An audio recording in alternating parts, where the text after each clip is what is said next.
So today's subject for review is sort of related to this mini tangent I'm about to talk about.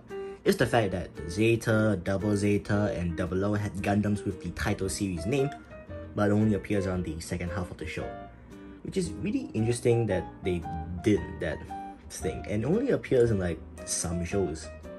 And I guess Seed Destiny also counts. This isn't really much, but I just thought it was interesting to point out. And with that mini tangent, I guess, over, let's actually talk about the high-grade Mark II Revive Titans version. As it's the successor to the in-universe and iconic RX-78 II Gundam, the design had to be something that will look like the next logical evolution to it. The Mark II certainly achieves that, looking stockier and more armored in comparison. You can see the legs, the chest, the shoulders, just almost everything about it, including the backpack.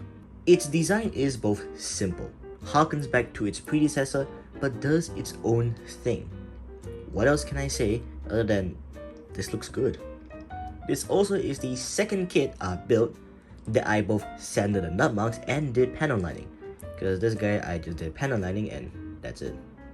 Just snipped it off, panel line, done. And for this guy over here, you can tell it's my second attempt.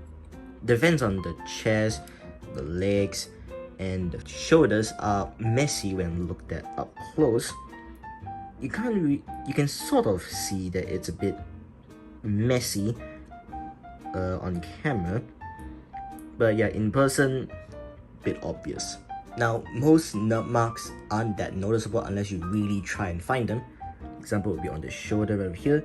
No nut marks, there will be one over here, but if you squint hard enough and it's not noticeable on camera, you can make out a small white line. And that's the remaining bit of the nut mark, but obviously you can't see it on camera, which is nice. But the ones found at the back, like this one right over here, and the ones on the arms, I'm gonna need to do a tad more sanding to remove these. But other than that, I don't think it's terrible. Well, could be worse, I guess. In terms of stickers, eyes, head cameras, chest sensor thing, and number decals on shoulder and knee are the only ones used for this kit. And as one would expect of these sticker style decals, the border is fairly noticeable, especially on the darker blue of the Titans version. But all in all, it's fairly color accurate out of box, although red is needed in these thrusters right over here for the backpack, and you could do some detailing of these tubing for the knees.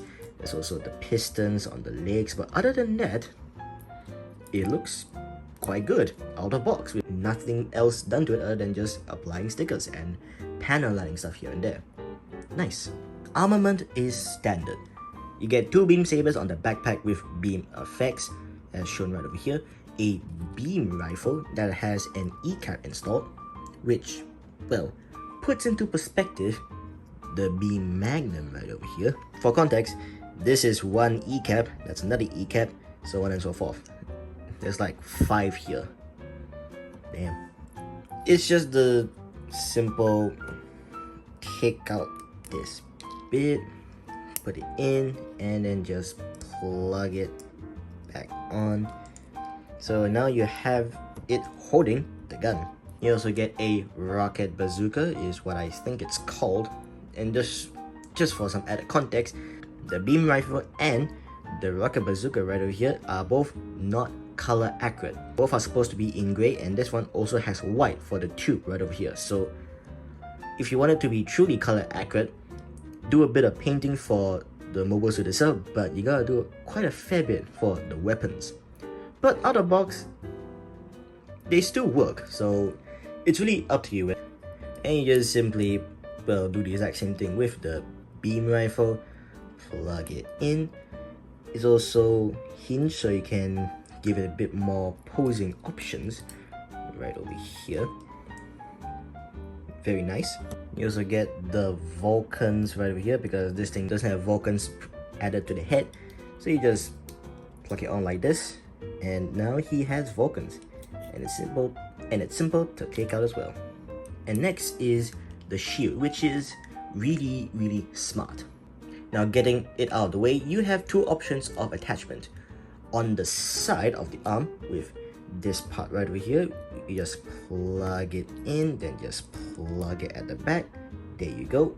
Or you can have it situated behind the arm using this part right over here, and you have to use this side with the notch, because this thing has one over here, so it just sort of locks it into place. Then you just plug it in like so. And it also has E-caps right over here. They are pre-molded though, so you can't take them out unless you do some modifications. Now, what I mean by smart is that the shield can collapse for ease of storage. That part was already shown in the anime, and normally this entails a mechanism that folds the bottom part up. Doable, but a bit complicated to do without making it thicker than it should be. This, on the other hand, has the view hole, this thing, be the same size as the tab that's holding the bottom part in. So you just take it out, plug it back in, and there you go. The shield is collapsed. That is some smart use of existing geometry and really simplifies the process for a very simple kit. Finally, articulation. Full rotation for the head with lots of up and a bit of down, with tilting hampered by the popped collar. You can get some if you know how to angle, but it's more annoying than you'd want it to be. 360 rotation for the arms with lots of upward range, elbow swivel and bend, double jointed, with a little butterfly movement. It's not a lot. And wrist is ball jointed for all of, well, whatever that entails. Waist swivel is limited due to this part of the butt flap right over here being in the way, but on the right side you get an ab crunch. It's a bit, but it does go a long way in helping this guy be a bit more expressive. The legs just go out and back this much. A good split. Got yourself a thigh swivel, a double jointed knee bend, pretty good amount, with and feet with more front and back pivot compared to its side to side. Now that is slightly disappointing, but not absolutely terrible. And also I left this out from the accessory portion, but butt flap, you can fold this out and just clip the launcher into its back, just like the original Gundam. Nice. I don't know why, but for some reason when I see the Mark II, I just see opportunities for kit bashing.